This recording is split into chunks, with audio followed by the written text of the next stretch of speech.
Nacionalinė dziudo asociacija už viso gyvenimo nuopelnus apdovanojo alytiškį visų gerbiamą ir mylimą Zenių Vencevičių.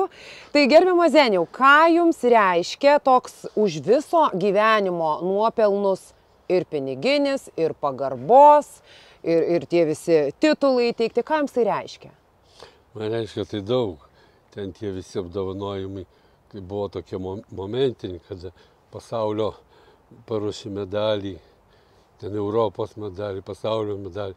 Tai ir buvo tokius momentiniai. Jie viskas yra dovanojami ir prezidentūros, ir vyriausybės, ir ministerijų, ir sporto departamentų, iš olimpinių komitetų. Tik sakau, jie tokie momentiniai. O čia, kada viso gyvenimo puoselint japonų vertybės, tai man daug ką reiškia. Todėl, kad kada Tarybų sąjunga sugriuvo ir tada aš buvau pradininkas iš Lietuvos dziudo programą kurt. Tada daugas žinot, Juozapavičiaus turnyras su stovykla, toliau Daugų stovykla, kurios išgarsėjo labai tarptautinės. Ir šitas tada vykdomo komiteto buvau Lietuvos dziudo federacijos vykdomo komiteto narys 12 metų. Jūs nuo 90-ųjų pradėjote savo... 90-ais klubą aš jį kūriau.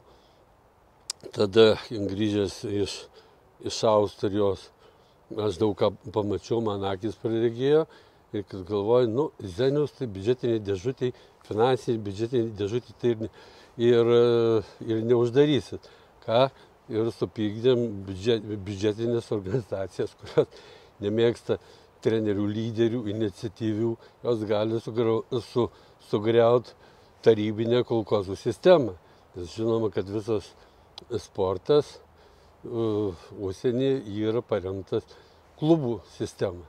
Taip, ir gerbiamas Zeniau, jums yra 69, su dziudo jūs draugaujate daugiau negu 50 metų, energijos, planų, entuzijazmo, tokio optimizmo jums galėtų pavydėti bet kas, turbūt bet kokio amžiaus grupės žmogus.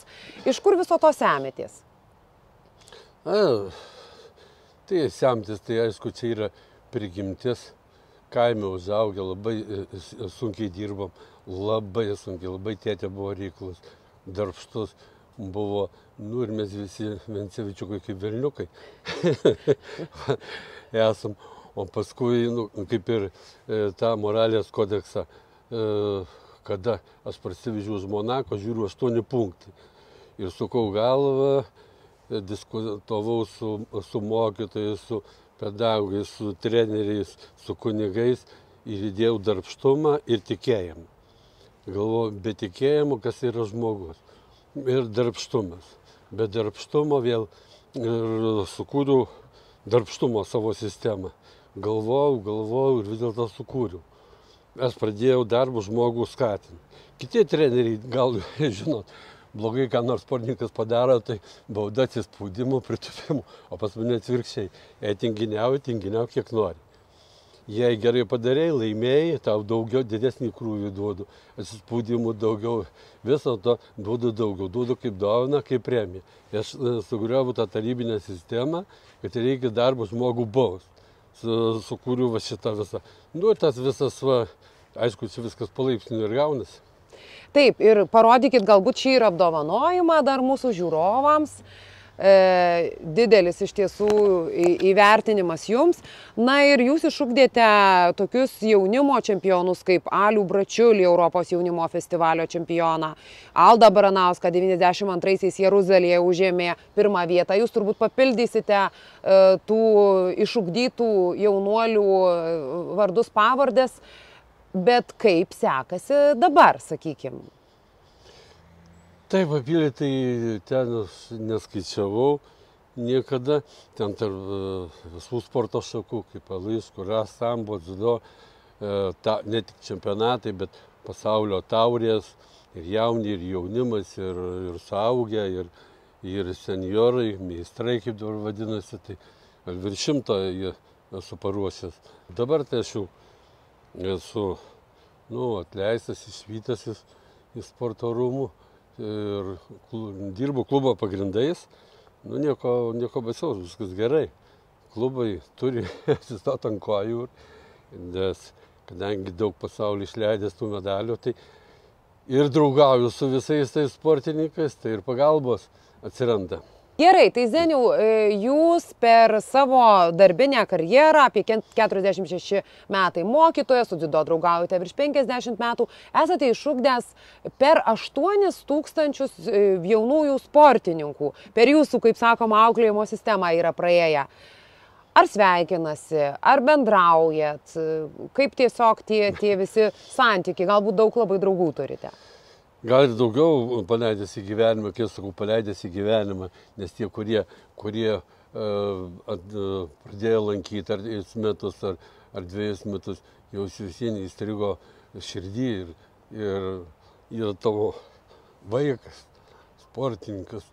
Taip kad labai daug ir ryšys labai yra geras ryšys, ir skambina, ir iš užsienių skambina, ir treneriai, jei ko nori, kas nori, bėda, net taip kalba ir sujaudina šitie dalykai. Tai va, šitas tikrai ryšys yra ir planai dar yra, nu, nežinau, dabar klausimas toks, ar nereikalingas Alytui, tai kitur gal bus reikalingas. Tai va, taip, vienu žodžiu, tie sportininkai tave įkvepia. Jei neįkvėptų, gal ir neatsirastų, bet kada skambina iš visur, iš užsienio ir kontaktas tikrai yra labai didelis. Esu girdėjusi, kad pas jūs ne tik treniruotės vyksta, bet jūs ir dar turite tokį, kaip jūs ir minėjot, moralės kodeksą, bet ir tam tikras elgesio taisyklės. Ten, jei nukrito šiukšlė, tai turi pakelti, jokių keiksmažodžių, tai jūs į gyvenimą daug ir tokio auklėjimo jaunai kartai esate davęs. Tai mano buvo čia svarbiausia tie dalykai ir dabar, vėl įvedžiu tokią tvarką, kad viešbutį palikti gražiau negu radom. Buvo tokius principus. Ir dievina, stebisi kai kas, kaip čia taip palikti. Aiškinu, kad tai yra reklama. Ne savo miesto, ne savo tėvų, ne savo giminės, bet mes duodam reklamą. Ir savo tautos, savo valstybės duodam reklamą. Man auklėjimas buvo svarbiausias dalykas visada. Taip, ir tiesiog mūsų pokalbio pabaigai, kadangi vis tiek ir šventinis, ir apdovanojimas jūsų rankose, ir mes kalbame pirmąją 2025 metų dieną, ko palinkėtumėt savo visų pirma, na ir savo aplinkai, savo artimiesiems, savo buvusiems auklėtiniams, dabartiniams auklėtiniams? Aš noriu palinkėti, kad žmogus bėdavoja, skundžiasi, vėl viskas įklimpsta į tokias duobes. Turės žmogui gyvenime atramas. Atrama tai yra šeima, darbas, Dievas, dievulis. Tai svarbiausia, jei jau dievulį širdį turim ir mes draugaujam, tai tikrai mes kitas atramos jos savaime atsiras. Ir tada daug lengviau gyventi ir surandi gyvenimo tą prasme. Tai va, pirmiausia, tai aš noriu palinkėti, kad kiekvienas rastum savo atramas. Svarbiausia su dievuliu. Taip, tai kągi, ačiū Jums už pokalbį, taip pat sveikinam dar kartą Jūsų šiuo laimėjimu ir be abejo sveikatos ir tokios pačios energijos. Ačiū Jums. Gerai, ačiū Jums.